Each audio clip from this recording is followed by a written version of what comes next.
Ross Thomson.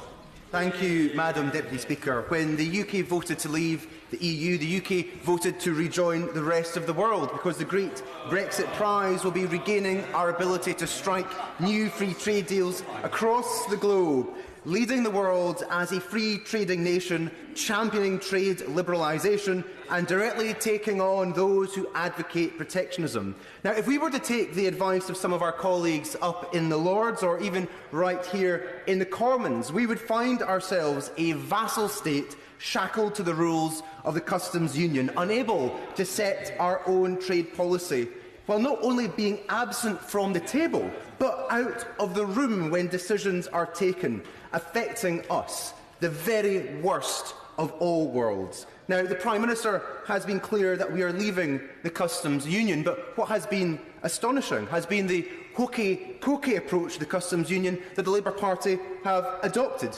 In, then out, then shake the shadow cabinet all about. Labour are now taking a position that will mean that the UK will not be able to set its own independent trade policy. Yeah. Labour peers have tried to frustrate the Brexit process. Here, Labour would keep us following EU rules with no say. Some Labour MPs want to keep us in the single market permanently. Yes, I'll take the intervention. I'm most grateful to the Honourable for giving way.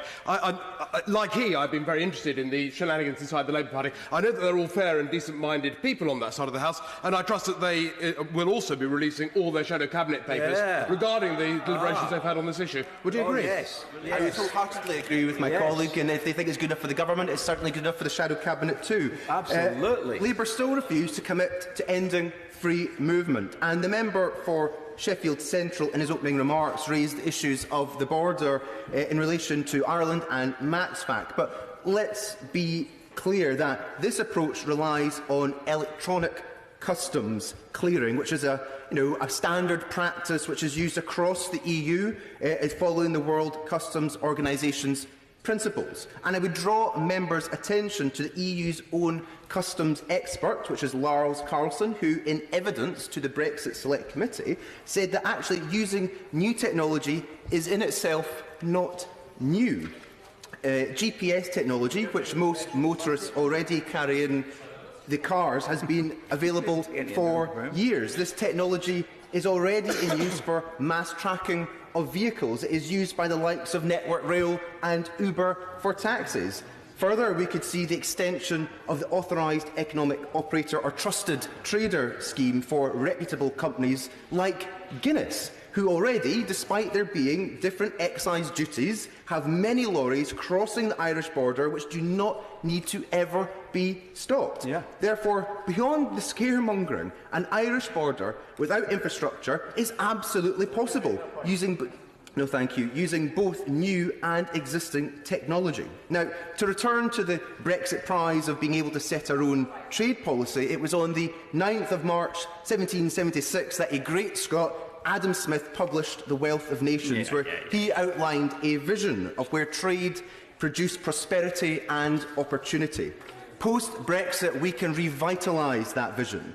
After we leave the EU, we can become a global leader in free trade, using trade to spread prosperity and political stability. And I was pleased to welcome the Secretary of State for International Trade to my constituency last week, where he heard about the opportunities in fish processing and oil and gas to trade across the world, to increase their exports and to promote prosperity, not just at home, but abroad. And I welcome the fact that since the Department for Happily so. Thank you.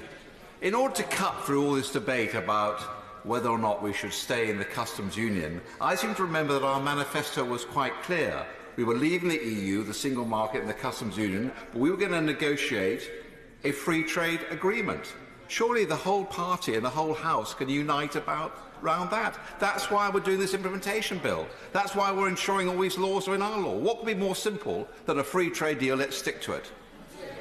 I couldn't agree with my colleague anymore. Not only was it in our manifesto, I believe it was also in the manifestos of others to enact the wishes of the British people. The only party I'm not surprised at not listening to those wishes are the SNP, because they put their fingers in the ears to the results of any referendum and any referendum. They never win any. So I'm delighted that the new Department for International Trade has undertaken 167 visits overseas, and it's quite clear from the trips that ministers have taken that a British A British label on goods is regarded as a sign of quality and in services, and the demand for British is huge.